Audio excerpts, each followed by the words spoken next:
don't know, you will know that over here we bleed black and gold until we are dead and cold. Thank you guys for joining me for this post game reaction of the New Orleans Saints taking on the Atlanta Falcons on the road, and they once again have given away a late quarter game winning scoring drive to an opposing team in back to back weeks.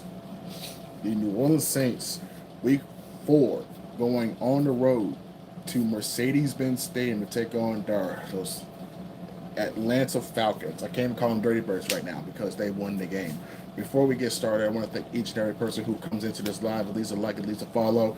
Shout out to everybody who's out there that continues to rise with me on this channel, pumping out content a little more consistently, starting with these post-game reactions. We're going to give our thoughts throughout the week.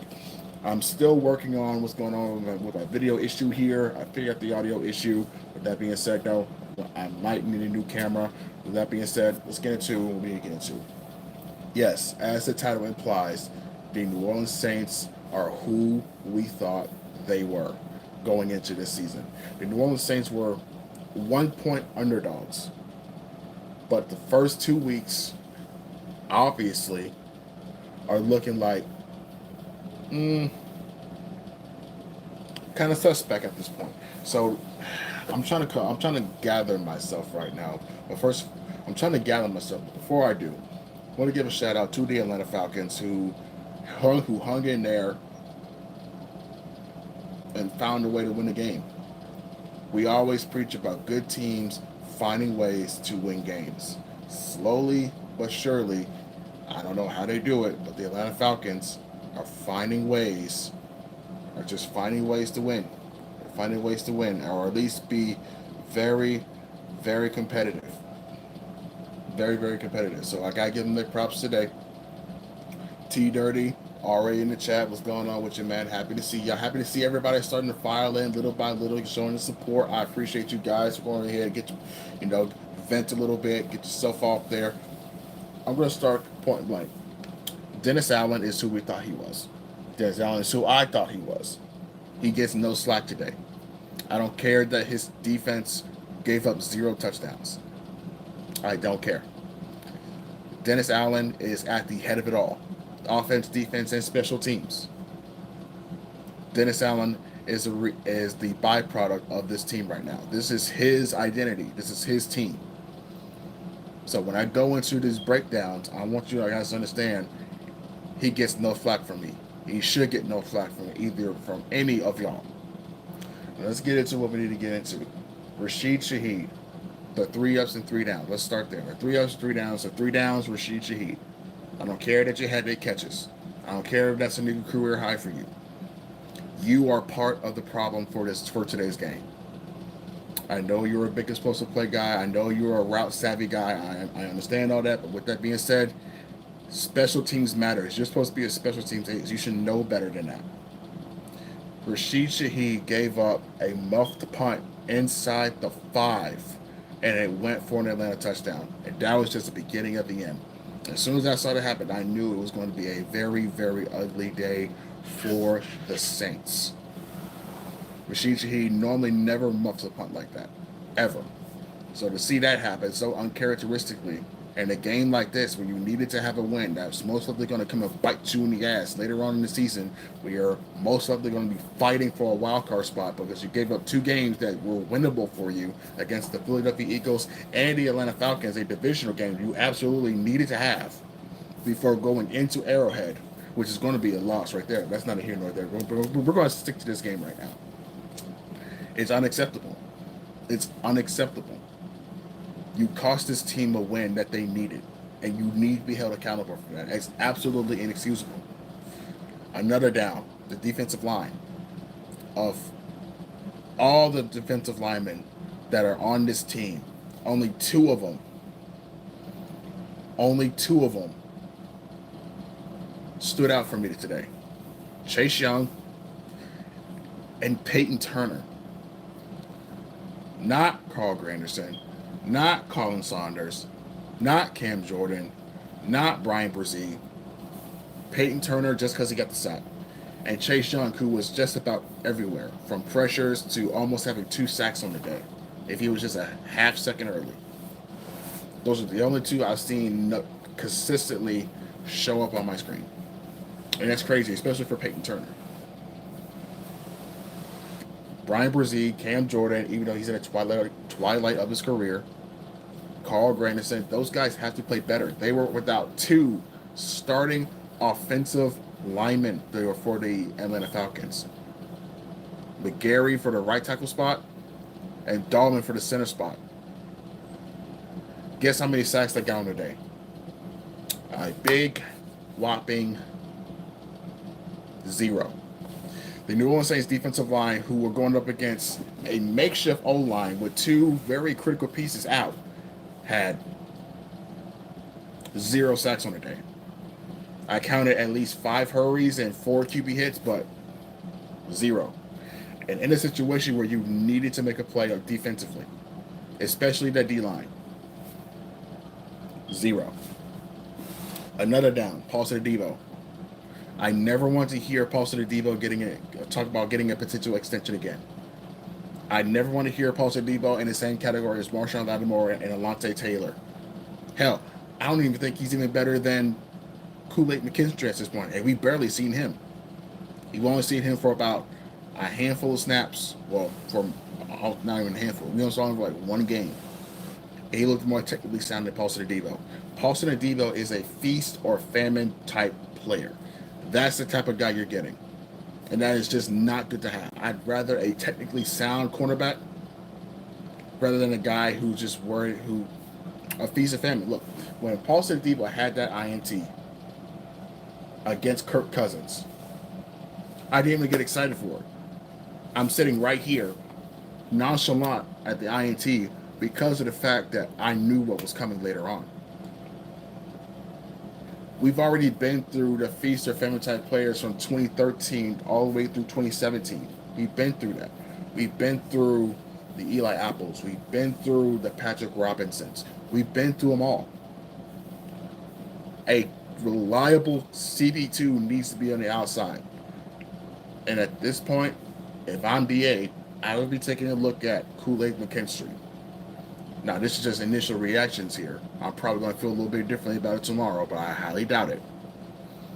But Paulson Adebo has shown that he is not a consistent player. He doesn't trust his technique. When the lights are brightest, when the moment is highest, he folds under the pressure. He forgets all about his technique. He sees a guy running past him down the sideline. He panics. Alontae Taylor in that situation doesn't panic at all. And you give up the deep shot PI that set up for a career-long game-winning field goal by Younghoe Koo. Unacceptable. And this is not just one instance for Paulson Adebo. This has been the knock on him since his time in New Orleans. It's time to let this man walk. I would extend Lattimore. I would put Kool-Aid McKinstry on the opposite side and draft you another corner in round 2 or 3 in the next year's draft. Because this guy's not it for you. I don't care about the INTs at this point. I want you to be technically sound when the lights and the moments are brightest.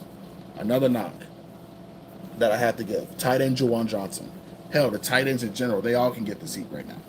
The tight ends have been absent-minded. Juwan Johnson, non-factor. Foster Moreau, non-factor. Juwan Johnson's supposed to be this pass-catching tight end who made the switch from wide receiver to tight end coming out of the University of Oregon. He's retooled his body, rebuilt his body to be that tight end, that Y guy. He only gets one target. He doesn't even get that one. His blocking, even worse. It's absolutely crazy that the only time Juwan Johnson is ever targeted or he is able to find himself open enough to get the ball is when it's in crunch time and it basically just doesn't matter. It's absolutely crazy to me. Another down. I know it's supposed to do 3, but this is just a bad day. Another guy, Trevor Penning. I said it last week on TJ's channel. I'm going to say it here. Trevor Penning is a product of the scheme put in by Clint Kubiak. Once again, I see a guy who doesn't trust his technique. I see a guy who constantly gets beat. I see a guy who's just not confident. If it's hell, even at this point, defensive coordinators are starting to catch on to Trevor Penning in the run game. That's supposed to be his strength. Why am I seeing my right tackle get pushed back 2-3 yards in the backfield by guys who are physically smaller and physically supposed to be weaker, quote unquote, than him? They had 15 run plays to the right side before they finally figured out, hey, let's run to the left where we're healthiest. They run to the right, they get nowhere. Before they started running to the left in the third quarter, the Saints were averaging less than -3 yards. -3 yards by running to the right. They got nothing. And it finally clicked to them, hey, let's just actually run to the left. Let's run with our good left tackle, Talese Fuaga. We'll get to him in a minute. Let's run left to our starting left guard, Lucas Patrick, who's better at left guard than he is at center. Let's run to the left where Trevor Penning can cross the face of his defender and actually seal off the backside, because that's his strong side, his left side. But no, let's keep running to the right. Let's keep running towards his weak side and let him get put on his back. Of all the offensive linemen between the Saints and the Falcons, Trevor Penning's the guy who's been on his butt or back or both throughout most of the game. It's absolutely crazy. He is a product of the system, and even the system can't completely cover up all the deficiencies. At some point, you have to execute. He just hasn't been able to do that. Now, what about the ups? What about the upsides? I'll give one to Chris Olave, obviously. He came clutch, and the chemistry between he and Derek Carr is noticeably getting better, especially in crunch time. I don't know why it took them so long, but 4 is starting to figure out that you need to get the ball to 12 in any type of way that you can. Taysom Hill is another up. Before Taysom Hill went down to injury for, I believe it's abdominal, Taysom Hill is the impact player. We'll get into more of Taysom Hill in a little bit because I have a lot to say on that. I might have to do a different stream. Another up, AK, doing AK things, putting his body on the line for this team, try to eke out a win. Hell, I'll even go Lucas Patrick. I'll go Lucas Patrick right now for the left guard spot. It's just few and far between. I said, at part of my stat predictions, if you went on my Twitter, 2 picks for Derek Carr, 90+ scrimmage yards, defense gets 5 sacks. I put about 5 or 6 in there, and only about 2 of them came true. That's AK having over 90+ scrimmage yards. Olave getting about 90 receiving yards, and Shaheed getting about 80+ yards receiving. So technically 3. Rose City, what's going on, man? I appreciate you. Missed the meter chimes. Same-ish, different day. I absolutely agree with you. And T Dirty, if Debo got to go, he absolutely has to go. I just don't understand it. It's absolutely crazy to me. Look, guys, the Saints are who we thought they were. It's just, it is what it is. This is a top-heavy team that can go only as far as the team's health allows them to. They don't have the depth to go blow for blow with these guys. And it starts at the head coach. It starts with the head coach. It's going to end with the head coach. Offensively, Derek Carr didn't get it going until midway through the third quarter, when most of the time he's been, trying to find his way past those 2 strong safeties, that safety duo in Justin Simmons and Jesse Bates. Yes. So overall, he did okay. He did okay in trying to maneuver his way and work his way around those safety guys. I can respect that. Play calling up until midway through the third quarter is absolutely terrible. Now, I understand the game plan. 2 high safeties, run the football, hit the middle of the field, hit those short outs, methodically drive your way down the field. I can understand that, but when crunch time, and I've said it 3 times, I'll say it a 4th time, when the lights are brightest, when the moment is at its peak, you have to find a way to execute. Play calling down there, no. If you're going to go all 4 downs and try to get a touchdown, of all the things to do, you run the football. And as soon as Kamara got the ball in his hand, I saw 4 Falcons jerseys ready to dogpile on top of him. And in a 4th down play, he recognizes the blitz. He sees it coming. Shaheed, you have to come down with that, or at least try to draw a PI in that situation, because D. Alford is not looking for you. He's looking to play your hands and play through you to get to the football. You don't do either. Execute when the moment is at its peak.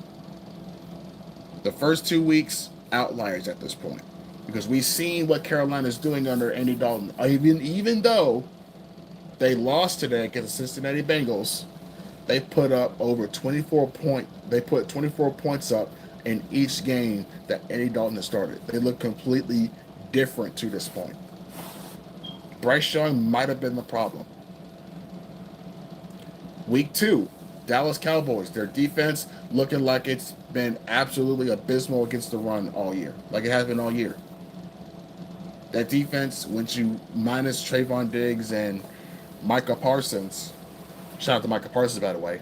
I watched your little podcast, Micah. I appreciate that shout out to our team and our quarterback. But neither here nor there. Overall defense of the Cowboys, not great. And we've seen that last week. We're probably going to see it again today. Those 2 games looking like outliers, and it's really taken away from what you've put out there over the first 2 weeks. This team is who we thought they were. What happens when you don't have Chris Olave? What happens when you don't have Rashid Shaheed not taking the top off the defense? What happens when they manage to contain AK, even though he went for over 100 scrimmage yards? What happens when they force you to rely on these other guys like Mason Tipton becoming a disappointment, Bub Means becoming a disappointment, Juwan Johnson becoming a disappointment, Foster Moreau becoming a disappointment? What happens when they force you into straight drop back situations? Trevor Penning, disappointment. When they force you to play a different style of football, can you find ways to win a game? Through 2 weeks, the answer is flat out no. And I just do not understand why. Well, I do. Technically, I do. Because they've made their identity around Taysom Hill. I'm let that marinate in your minds for a second before I continue. I'll say it again. The offense has identified itself by building around Taysom Hill. Not Derek Carr, not AK, not Chris Olave, not Shaheed, not even their run game. They built themselves off of Taysom fucking Hill. Now, granted, here we are now. I love Taysom. Taysom is one of those unique guys, one of those rare guys coming out of BYU as an undrafted guy who has such incredible talent to do so many different things for you. He is a real gem. And when he's in there, everything looks completely different. It looks more explosive. It looks more in rhythm. But what happens when you take Taysom Hill away? Remind you, he's over 30. He's over 30 years old. I'd say he's in his mid-30s by now. When Taysom Hill is not in the lineup, what does his offense do? It stalls out. It stinks. It has no rhythm, no flow, no nothing. Taysom Hill was prior to that go-ahead drive late in the 4th, Taysom Hill had the only 2 touchdowns on the day for the New Orleans Saints. The only one. I understand Taysom Hill is a mismatch. But you cannot sit here and tell someone like me or someone like you guys that this team is nothing without Taysom Hill. With all the pieces they have at the skill position, why is it that it's Taysom Hill that needs to be the guy that gets everything going? You should be able to be a sound football team and execute your strategy at a high level without 7 in the lineup.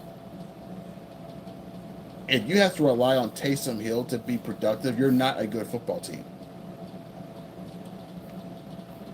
You're just not a good football team.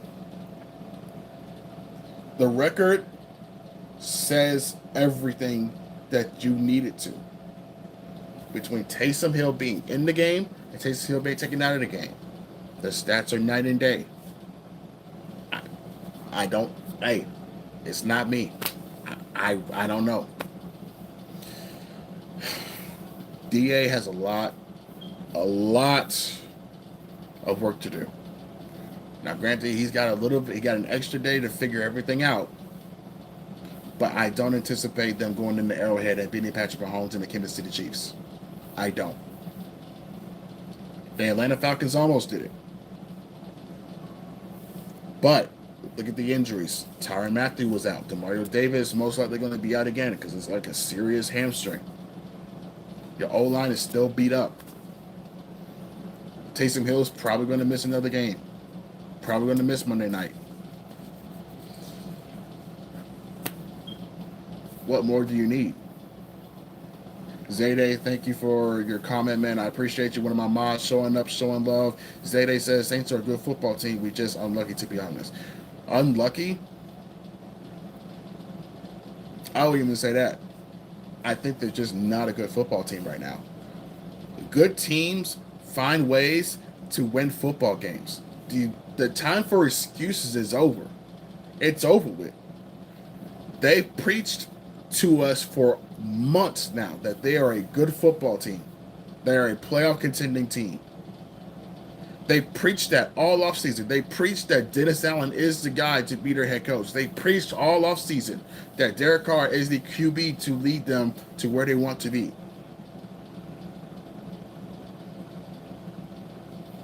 Them two games are looking like outliers right now, given how both teams are now playing at week 4. Good teams find a way to win football games, eh? They had a chance against the Philadelphia Eagles. They pissed down their leg. They couldn't do anything. They had a chance today, a chance to write the narrative for themselves and change their perception, change fans' perspectives. Excuse me. They pissed down their leg again. It's inexcusable. I'm tired of giving these guys passes. If they supposed to have us believe they're playoff contenders, and they can't even win these 2 games, especially today's game, they're supposed to fucking win. You had it right there in your hand. As DA, you're watching the game and you see them go at the pulse of the Debo all game long. All game long. Kirk Cousins knew exactly where he was going to with that football. Darnell Mooney down the sideline attacking Paulson and Debo. He didn't even attack Lattimore. Lattimore had 1 target thrown to him all game. 1 target. Alontae Taylor, who went out to a concussion and came back in later, wasn't playing at 100%. Barely got targeted. Got targeted 3 times. Paulson and Debo got targeted 6 times. 6 times, and he gave up 2 pass interferences. 4 if you count the ones that weren't accepted. He had 4 flags on him all day. If I'm the quarterback and I'm looking at the situation and I know there's a cornerback on that team that's choked and with his technique is giving up PIs and I need a play, guess who I'm going to? It's not the guy that's all pro caliber of Marshall Lattimore. It's not a guy who's a lockdown nickel corner in Alontae Taylor. No, I'm going to put my speed guy against a guy that chokes when he sees someone running past him down the sideline for a potential big play. He did it his rookie year against Cordell Patterson. He did it in his sophomore year.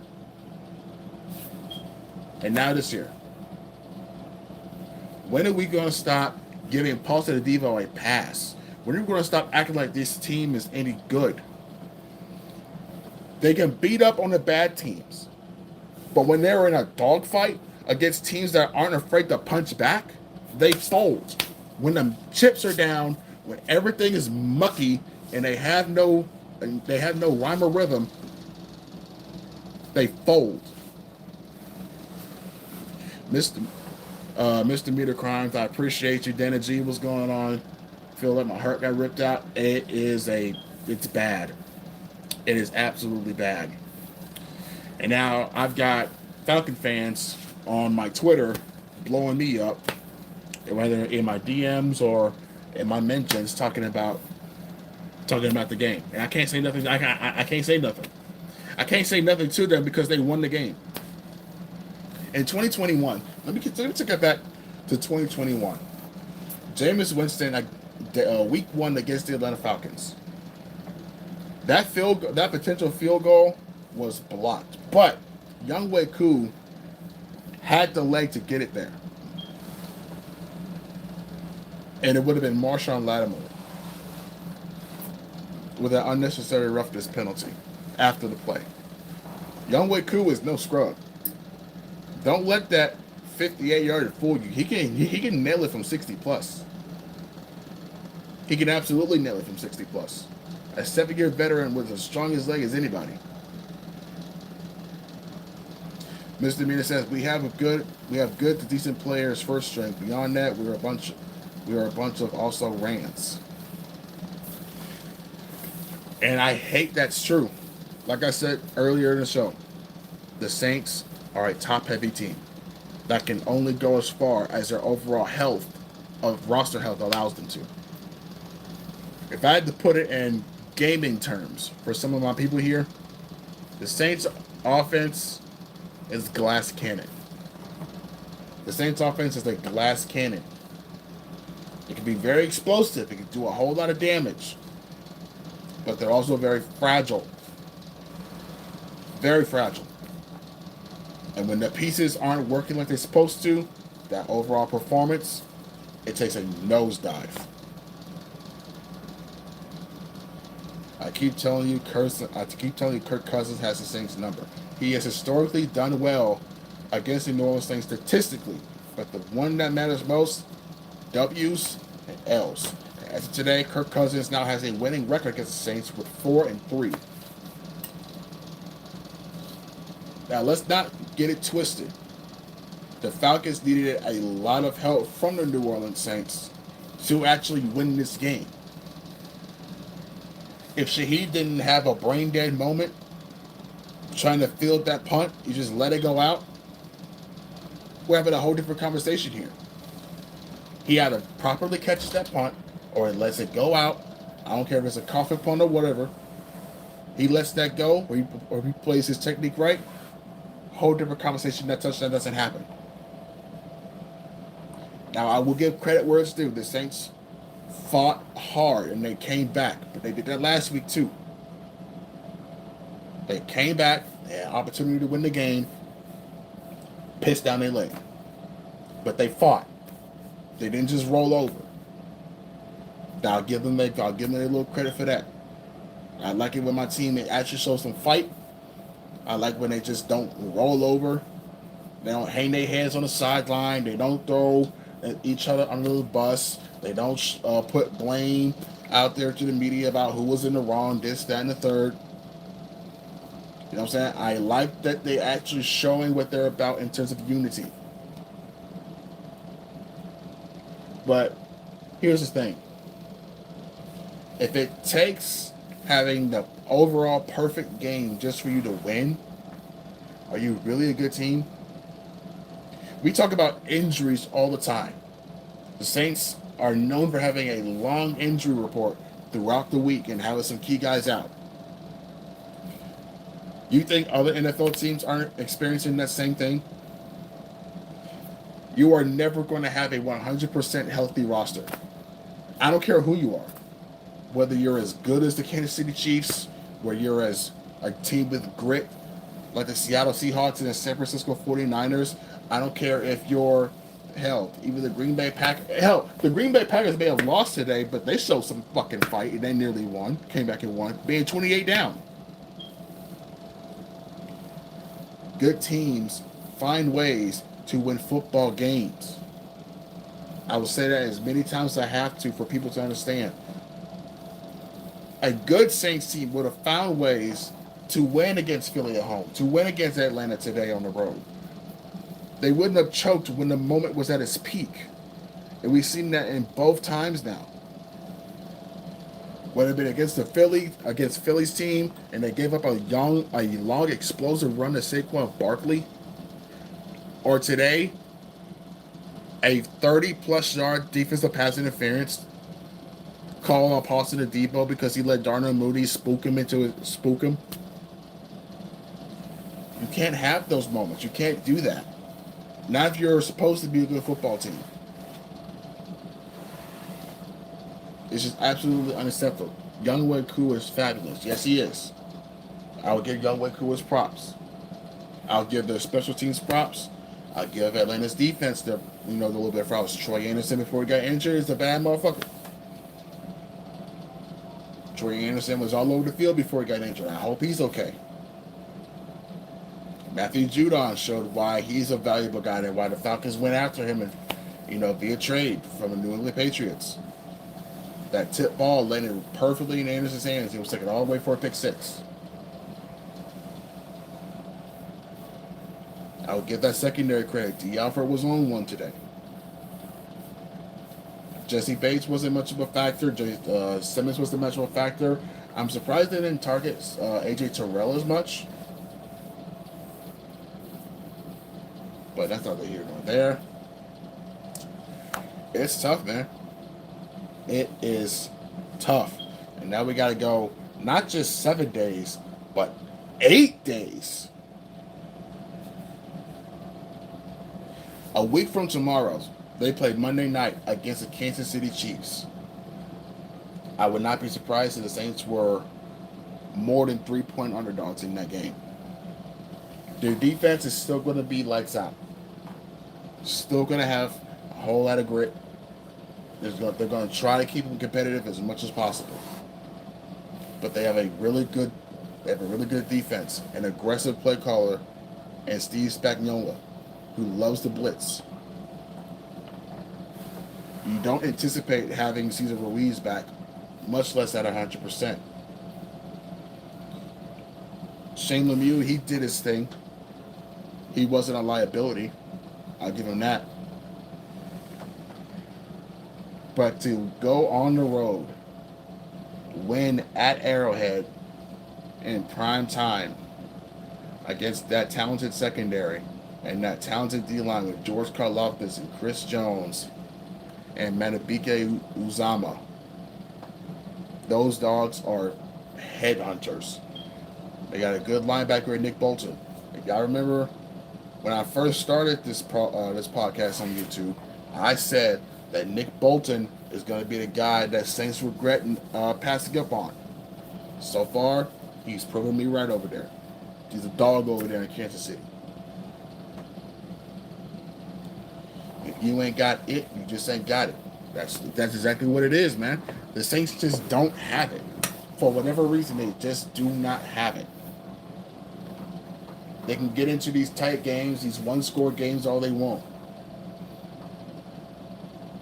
But until 29 over there decides to stop falling short of his technique and causing back-breaking PIs and crunch time, until they can show they can actually beat a solid team when things aren't going 100% their way. Hell, the Saints controlled time of possession. They ran more plays. They chewed the clock down. They're marching up and down the field for the most part, especially in the second half. They stall out in the red zone. They stall out on third down. Falcons had a better third down percentage. Now, the Saints had a better red zone defense percentage. They didn't give up a single touchdown all day. But complimentary football is complimentary football. Defense did enough, minus that one drive. Special teams, killer. Offense, you can't stall out unless when you garbage time. You can't do that. You got to execute in all three phases for 60 fucking minutes. You can't take a play off. If you're in the game, you're supposed to execute. Hell, like I said, this conversation would have been much different if Jordan Howden would have gotten depth like he was supposed to and kept away with that interception because Kirk overthrew Mooney down the sideline. Been a whole different conversation. Drake London, pretty much a non-factor in the second half. Ray McCloud, non-factor, pretty much second half. Kyle Pitts, pretty much a non-factor in the second half. Hell, all game for that matter for him. Darnell Mooney was the guy who went to. Because when Darnell Mooney was matched up against 29, it was free eats, basically. Free fucking eats. That's like two pick six for Carr versus. It's actually three. Throughout his entire NFL career, Derek Carr has 3 pick sixes against Atlanta. And granted, it's not even entirely his fault, even though he played pretty much suspect. Derek Carr, he did enough to win the game. He didn't play perfect, but he did enough. That was just a really good play by Matthew Judon, who showed his experience against a rookie left tackle. He understood the situation, read the play. He made an impact play. Excuse me. I can't speak English, and I'm just frustrated. I'm probably going to just wash this off tomorrow. I got work tomorrow, but this is going to be a bitter pill to swallow for the New Orleans Saints and Dennis Allen. Already, I'm saying Saints Twitter up in arms. Be included. The agenda, #the agenda over there, is running rampant as we speak. Everyone's starting to get back into it. And they have no one to blame but themselves, the Saints. Back-to-back weeks now, you had a chance. You had an opportunity.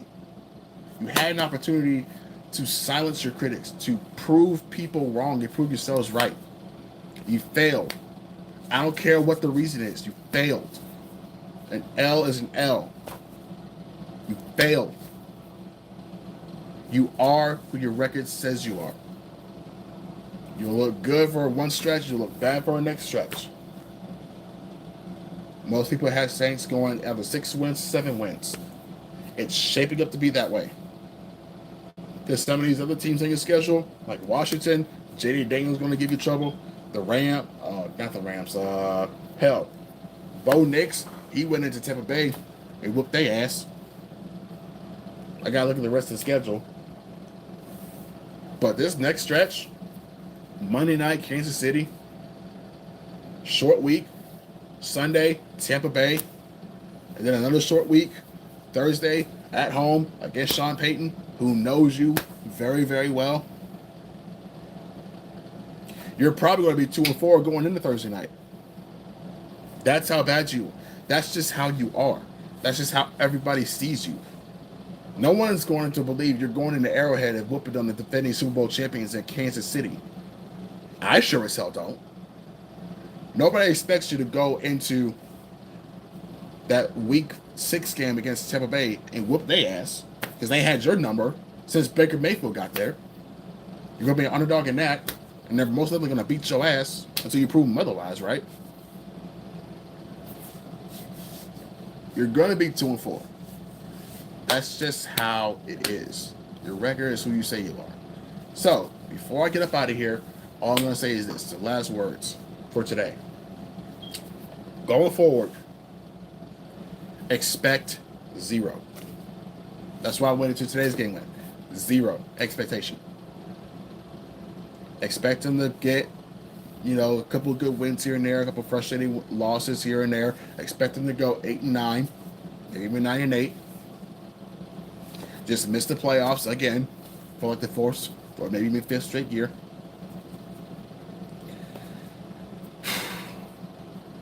Dennis Allen being fired? Probably. I'd have to imagine this is his last chance. If not, then it's going to be some serious malpractice on the front office and Mickey Loomis. They need to look very, very hard in the mirror. And it starts with the head coach. Derek is just a little better than Brother David.